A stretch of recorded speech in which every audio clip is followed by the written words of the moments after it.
Good Wednesday morning, my dear church family. It looks like it's going to be another beautiful sunny day, maybe even warmer. And of course, it's middle of the week, so therefore we have Bible study to look forward to. But of course, more than anything else, I hope you're living your very best life in Jesus Christ. Well, about a year ago, I was counseling a lady, and she was having problems with different emotional issues. So at one point I made a simple suggestion about something that she could do to possibly change her attitude, to which I got this reply: "I'm not comfortable with that." Well, that's what the lady I was counseling said, to which I replied, "Well, we certainly want you to be uncomfortable, now would we?" I guess she could tell by the tone on my face that I was trying to deliver a message. And the look on her face was enough to see that I'd made my point. The problem was, to be honest with you, that she was a bit too comfortable in her current situation. Even the bad things, she was happy, it seemed, to complain about them, and was most certainly not using them as reasons. Of course, she herself later called them excuses for not changing herself and her situation. The point was, she needed to stop just sitting and stewing and musing about it and get up and do something about it, or at the very least, accept it. But the look that crossed her face for that brief moment when I said that also told me something else. She was angry. You could see it in her eyes. You could see that "how dare you" in her eyes. She didn't like anyone even suggesting such a thing. Now, in this case, it did lead to making substantive changes for the better, but just for that moment, mind you, she later admitted that she had gotten furious at me for what she saw and said she saw as an uncaring comment. Well, it certainly wasn't. But I did have to say this to her later: "So I made you angry. Good." See, we don't like being made angry.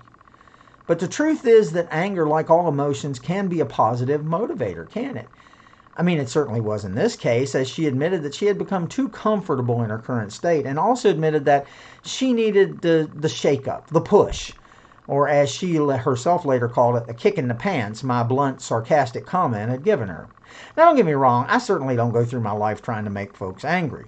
Quite the reverse. I would much rather be able to make folks happy, entertained, and carefree. I mean, that's what I used to do, but we all know that happiness is fleeting.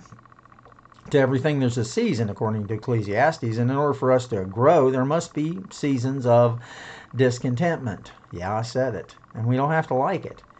We can get mad about it if we want, but God will send us such seasons in our lives, guaranteed. He created us for something much more than happiness, at least in the way we think about happiness. Our natural concept of our existence is much too shallow, much too tame, and frankly, much too comfortable. Think of the time in your life when you felt the worst. I do, often. Perhaps you were depressed or anxious or lonely. If you're like most people, you probably wanted to stay in bed or veg out in front of the TV and just feel sorry for yourself. I'm sure from the outside you might have looked comfortable, but you were actually more than miserable. Now think of a time when you felt most fully alive. It might have been when you created something beautiful, accomplished some major goal, or made a life-altering connection with someone.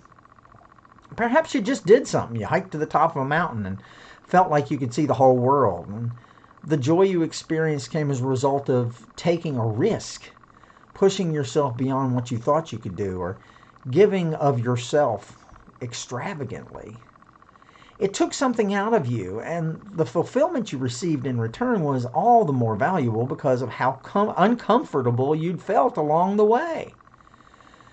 Jesus spoke often about the importance of the discomfort.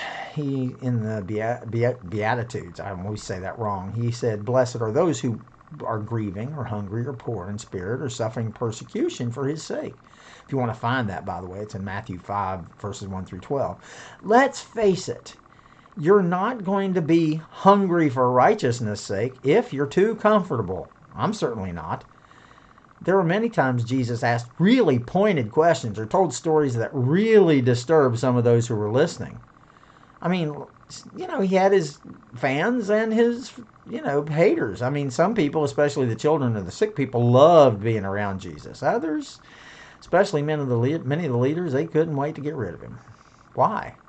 Well, simple. Jesus clearly made some people extremely uncomfortable. There's a guy named Finley Peter Dunn, who died in 1936, who coined a phrase that probably is one of the greatest short phrases that I've ever heard spoken of Jesus. He said that he came to comfort the afflicted, and afflict the comfortable. I always say that wrong. I mean, if you're experiencing a season of divine discontentment, don't constantly demand Rolaids for your heartburn. I mean, it's there for a reason. You need to pay attention to what's going on, to your burning heart, and listen to what God wants to say to you or to do with you. See, our burning, uncomfortable heart may mean that God is trying to have us unlearn some old ways of thinking or behaving, or stretching us into a new area of increased effectiveness. Perhaps he's trying to get you to uncover an ungodly character trait that he wants you to transform, or raise your sights beyond yourself to see others in need. Could it be possible he's pushing us to become someone greater, of much greater responsibility, or to be a more effective soldier in the spiritual warfare for his kingdom? Okay, so I'm going to ask you a question. Are you uncomfortable? Well, sometimes we need to be. If we are, and if you are, then look beyond the moment.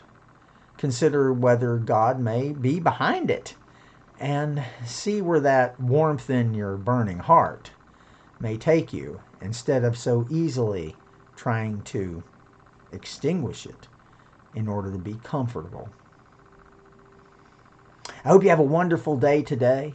I hope to see everybody at Bible study tonight. I want you to know, of course, that I'm here should you need me, and I really, truly love you all.